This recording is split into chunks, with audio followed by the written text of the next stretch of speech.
over Imran Khan. His supporters see him as the only hope for the country, Imran has basically become a prophet of change. while his opponents accuse him of spreading lies and fueling a toxic style of politics. This became a two-way fight of rhetoric of like good versus evil. So who is Imran Khan? Why is he so divisive? And why is politics in Pakistan in such chaos right now?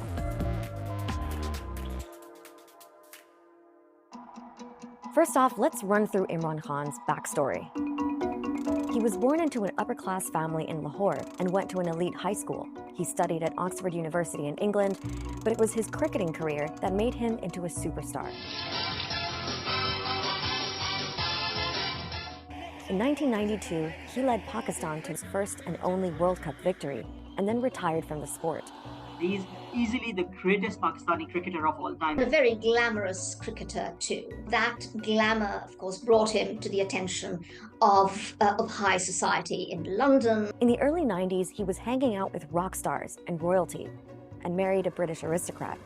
But he was also getting into charity work and raised money to open a cancer hospital in Lahore in memory of his late mother. Here's a cricketer, a public icon, trying to provide free cancer care in a country where this was not accessible for most people. And that then translated into a conversation he had about the role of corruption, improving governance, and then his entry into politics. In 1996, Imran Khan launched his own political party, Pakistan Tehreek-e-Insaf, which means Movement for Justice.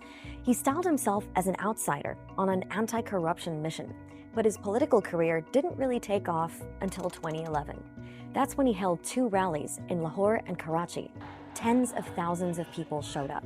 He was promising to bring a new kind of politics to Pakistan. And 7 years later, that message helped him get elected as Prime Minister. मैं ये आपके सामने ये pledge करता हूँ कि इंशाल्लाह ये एक बिल्कुल अब मुख्तलिफ किस्म की पाकिस्तान में गवर्नेंस देखेंगे. Now, until Khan came on the scene, Pakistani politics was dominated by 2 parties and 2 families.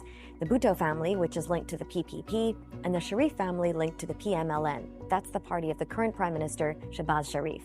For years, the 2 sides have been alternating in power, a pattern that Khan was determined to break. To demolish what he called the grip of dynastic politics in Pakistan. He's very popular among young Pakistanis who do not see the old guard as being representative of their ambitions and aspirations. He's also popular among middle and upper middle and elite classes. They are of the view that Pakistan have been harmed by the politically corrupt elite for too long, and Imran is our hope. Now, there's another layer in Pakistan's politics that you need to know about, and that's the military. Since Pakistan's independence in 1947, there have been several military coups, and generals have ruled directly for 33 years in total. But when there's been a civilian government, the military still plays a big role behind the scenes. They have like such a strong, influential meddling going on that no government in Pakistan really gets formed without their involvement. And it seems that was also the case for Imran Khan, that the military was pretty influential in his rise to power. This is something which is acknowledged by the military leadership of that time. People who have subsequently came out after the retirement and acknowledged and confessed that yes, we have helped Imran win. And Khan actually sold himself as a candidate who could work with the military. They were seen as being on the same page. The constant struggle and tension between civil and military establishments in Pakistan was something that people expected would end with Khan coming into power. But it didn't. Here's what happened. So it's 2018, and Imran Khan's just been elected Prime Minister.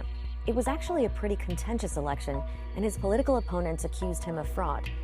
But Khan was popular, and for a lot of people, it felt like a fresh start. Remember, his big thing was tackling corruption, something he said was at the root of most of Pakistan's problems. So he went on a massive anti-corruption drive. Many politicians and government officials were arrested. Khan's supporters approved, but his critics said it was one-sided and that he was only targeting his political opponents, though Khan denies that. Order in the house, please. Another criticism was that Khan's approach created a kind of vindictive and divisive political atmosphere. When he made compromise a bad word, you were all in with Khan or you were anti-Khan for whatever reason, that was the conversation. Khan brought with him an extremely divisive and some would say hateful style of politics. Much of that reflected in the language that he used, haranguing his opponents and accusing them of being thieves and crooks. सिर्फ हम जिससे मफामत कभी नहीं करेंगे वो लोग हैं जिन्होंने पाकिस्तान की अवाम का पैसा चोरी करके मुल्क से बाहर लेके गए. Now, the economy was a big issue when Khan was prime minister. He inherited a lot of problems, including a major debt crisis, and he had to deal with COVID too. But the bottom line was that living conditions for most Pakistanis didn't improve under Khan. Inflation soared and the value of the currency fell. As the economic stress mounted, people sort of began questioning, what this hope and change mantra was all about. And I think that began to then erode his popularity. Overall, your democratic, your human rights, these things were being impacted. Politicians were thrown in jail, things like that. But economy was also being impacted. And along with these things, Imran's relationship with military also started fracturing. Now, it's hard to know exactly how Khan's relationship with the military broke down because this is behind the scenes kind of stuff. But strains developed after a couple of years with Khan as prime minister. It seems the military wasn't happy about the way things were looking. The economy was in bad shape. And on foreign policy, Khan seemed to be going his own way with a more anti-Western approach. There was a reported disagreement, too, over the intelligence chief, who was supposed to leave his job after 3 years, as per military policy.